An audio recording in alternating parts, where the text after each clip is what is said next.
Hello மக்களே, welcome to SP cinephile YouTube channel. நீங்க பார்க்க போறது எல்லாரும் ரொம்ப ஆவலோட வெயிட் பண்ண ஒரு சீக்வல் தான். அதாவது ஃபைனல் டெஸ்டினேஷன் பெட்லைன்ஸ் அப்படிங்கிற இங்கிலீஷ் படத்தோட ரிவ்யூ தான் பார்க்க போறீங்க. இந்த படத்துல கேட்லைன் லீடா நடிச்சிருக்காங்க. இந்த படத்தை டைரக்ட் பண்ணவங்க ஜாக் அண்ட் ஆடம். இப்போ இந்த படத்தோட ரிவ்யூக்கு போறதுக்கு முன்னாடி என் சேனல் இப்போ தான் ஃபர்ஸ்ட் டைம் பார்க்கணும், சப்ஸ்கிரைப் பண்ணி சப்போர்ட் பண்ணுங்க. வாங்க இப்போ மூவிக்குள்ள போகலாம். படத்தோட கதையை பொறுத்த வரைக்கும் படத்தோட ஆரம்பத்துல ஒரு 1960s நடக்கிற மாதிரி ஒரு கதையை காட்டுறாங்க. அந்த டைம்லயே 500 அடி ஹைட்ல ஸ்கை வியூ ரெஸ்டாரண்ட் அப்படின்னு ஒரு இடத்த ஆரம்பிக்கிறாங்க. அந்த இடத்துக்கு ஒரு கப்பல் போறாங்க. அந்த பொண்ணுக்கு தான் இந்த இடத்துல ஏதோ ஒண்ணு நடக்க போகுது அப்படின்னு தெரிய வருது. அவங்க நினைச்ச மாதிரியே அது நடக்குது. அப்படியே கட் பண்ணா பிரசன்ட்ல அவங்களோட பேத்தியா இருக்கிறவங்களுக்கு அந்த கனவு வருது. சோ அந்த பேத்தி கனவு கண்டது தான் இந்த ஃபர்ஸ்ட் சீக்வன்ஸ். அண்ட் இந்த பேத்தி தான் இந்த படத்தோட ஹீரோயின் மாதிரி. இவங்களுக்கு இந்த கனவு ரிப்பீட்டடா ஒரு 2 மாசமா வந்துட்டே இருக்குது. சோ அவங்க பாட்டி இன்னும் உயிரோட தான் இருக்காங்களா, சோ அவங்க என்ன நடந்தது அப்படின்னு கண்டுபிடிக்கிறதுக்காக அவங்க ஃபேமிலி மெம்பர்ஸ் எல்லாம் கேட்டு கடைசியா அந்த பாட்டியை ரீச் பண்ணிடுறாங்க. அந்த பாட்டி பாத்தீங்கன்னா ஒரு கேபின்குள்ள 20 வருஷமா அடைஞ்சிருக்காங்க.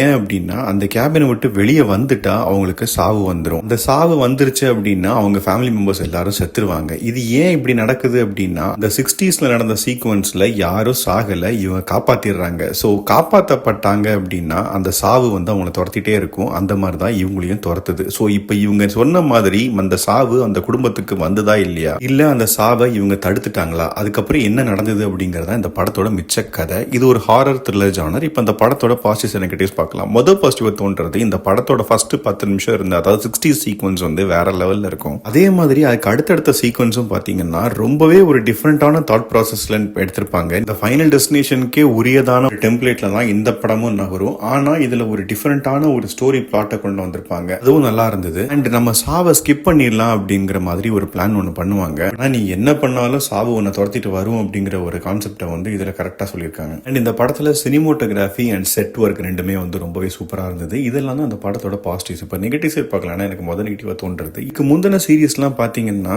அந்த சாவு நடக்கிறது வந்து ரொம்ப கொஞ்சம் நேச்சுரலா கொஞ்சம் யதார்த்தமா இருக்கும். யதார்த்தமா நீங்க ரோட்ல போயிட்டு இருக்கும் போது இந்த மாதிரி விஷயங்கள்லாம் இருக்கும். அந்த டைம்ல ஏதாவது ஒன்று நடந்தது அப்படின்னா அது அஃபெக்ட் ஆகும் அப்படிங்கிற மாதிரி காட்டியிருப்பாங்க. பட் ஆனா இந்த படத்தை பொறுத்த வரைக்கும் இவங்க சாவணும், அதுக்காக என்னென்ன செட் எல்லாம் எங்கெங்க வச்சா கரெக்டா இருக்கும் அப்படிங்கிற மாதிரி செட் பண்ண மாதிரி இருந்தது. ஒரு நேச்சுரல் ஒரு ஃபீலே இல்ல. குறிப்பா படத்தோட கடைசி சீன் சொல்லலாம். அதே மாதிரி இந்த படத்துல சிஜி ஒர்க் வந்து ரொம்பவே மோசமா இருந்தது. இவ்வளவு எக்ஸ்பெக்டேஷனோட இருக்கிற ஒரு படத்துல சிஜி வந்து சூப்பரா இருக்கணும். பட் ஆனா இந்த படத்துல நிறைய இடத்துல சொதப்பி வச்சிருக்காங்க. ரொம்ப அப்பட்டமா தெரியும். டோனி டாடோட கேமியோ வந்து எந்த ஒரு இம்பாக்டும் கிரியேட் பண்ணல. ஏன்னா போஸ்டரை பார்க்கும்போது அவர் பயங்கரமான ஒரு ரோல் பிளே பண்ணிருப்பாரு அப்படின்னு எக்ஸ்பெக்ட் பண்ணோம். படத்துல அப்படி எதுவும் இல்ல. மொத்தத்துல இந்த படத்தை பத்தி சொல்லணும் அப்படின்னா இந்த பிரான்சைஸ் உங்களுக்கு பிடிச்சது அப்படின்னா கண்டிப்பா இந்த படமும் உங்களுக்கு பிடிக்கும். ஏன்னா மைண்ட்லெஸ்ஸா ரூத்லெஸ்ஸா சாவடிக்கிறது தான் இந்த படமே. அந்த பார்ட்டை கரெக்டா பண்ணிருக்காங்க இந்த படத்தோட டீம். இது ஆல்ரெடி ஏ சர்டிஃபைட் அப்படிங்கிறதுனால நீங்க ஃபேமிலி குழந்தைங்க அந்த மாதிரி நீங்க கூட்டிட்டு போக முடியாது. அண்ட் என்ன பொறுத்த வரைக்கும் கட்டாயம் இது ஒன் டைம் வாட்சபிள் மூவி தான். இந்த படம் இன்னைக்கு யூகே பிரீமியர்ல ரிலீஸ் ஆயிருக்குது.